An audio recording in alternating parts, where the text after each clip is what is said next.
Projet de construction d'une dalle en béton. Ce projet consiste à construire une dalle en béton après l'élévation des murs d'une maison.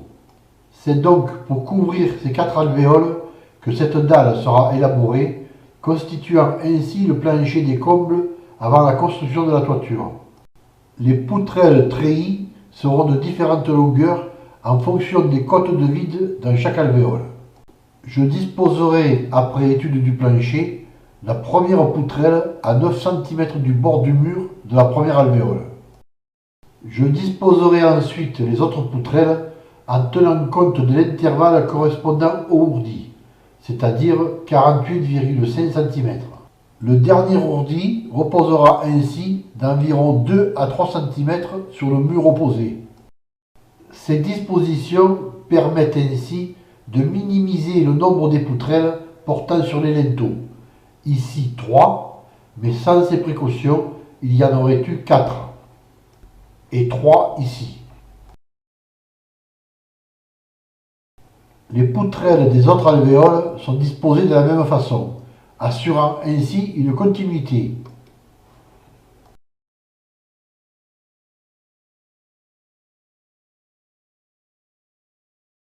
Les poutrelles sont disponibles à l'achat selon des dimensions de longueur par tranche de 10 cm. Elles doivent porter sur les murs mètres d'au moins 2 cm et au mieux 5 à 6 cm.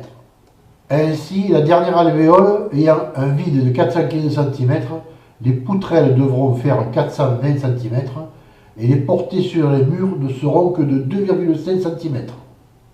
Alors que pour les autres alvéoles, les dimensions de vide permettront des portées de 5 cm. 16 poutrelles par alvéole seront nécessaires pour effectuer la couverture. Lorsque toutes les poutrelles seront en place, je pourrai commencer le remplissage du ourdi béton de 12 cm de hauteur.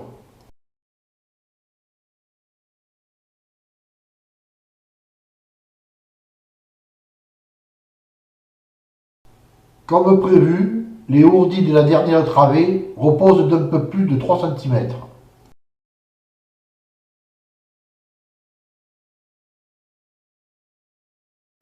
Toutes les alvéoles étant couvertes, il faudra que je ferme l'espace de 9 cm laissé lors de la mise en place de la première poutrelle. Pour cela, je disposerai sur chaque alvéole une poutrelle supplémentaire qui, avec ses 12 cm de largeur, conviendra parfaitement pour obstruer ce vide. J'effectuerai ensuite le ferraillage. En commençant par le chaînage, j'utiliserai des armatures de 8 cm sur 8 cm composées de 4 tors de 10 mm de section, reliés à chaque angle par 4 équerres en tors de 10 mm de section.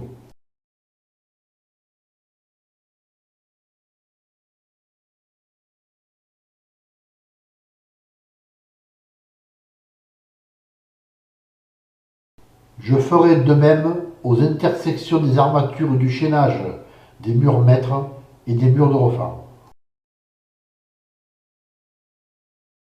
Sur les murs de refend, les poutrelles seront en vis-à-vis. Je les relierai par des filants en tors de 10 mm de section et de 2 mètres de longueur. Je les centrerai et les attacherai au fer supérieur des poutrelles. Ensuite, je boucherai à la dernière alvéole l'espace de quelques centimètres après le dernier ourdi. Un madrier de 17 sur 7 cm et quelques étais feront l'affaire.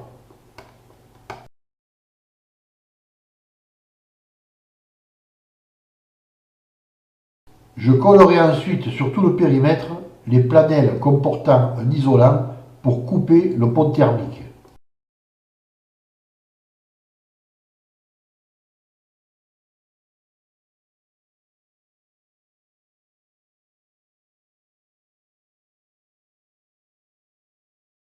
Puis, à chaque extrémité des poutrelles, que ce soit sur le périmètre ou sur les murs de refend, j'attacherai un chapeau en fer de 10 mm de section sur les fers supérieurs des poutrelles en prenant soin de crocheter la partie coudée dans le chaînage. Je ferai de même sur le chaînage perpendiculaire aux poutrelles en attachant un chapeau tous les 60 cm.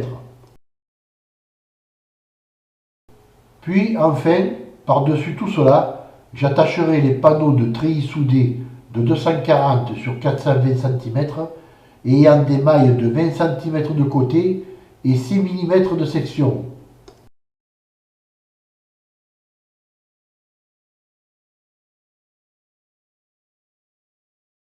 Il faudra ensuite sécuriser cet ensemble. J'utiliserai des madriers de 17 sur 7 cm et des étais. Un madrier au sol et un madrier sous les poutrelles. Quant aux étais, j'en disposerai un par poutrelle. Et ceci, bien entendu, dans chaque alvéole.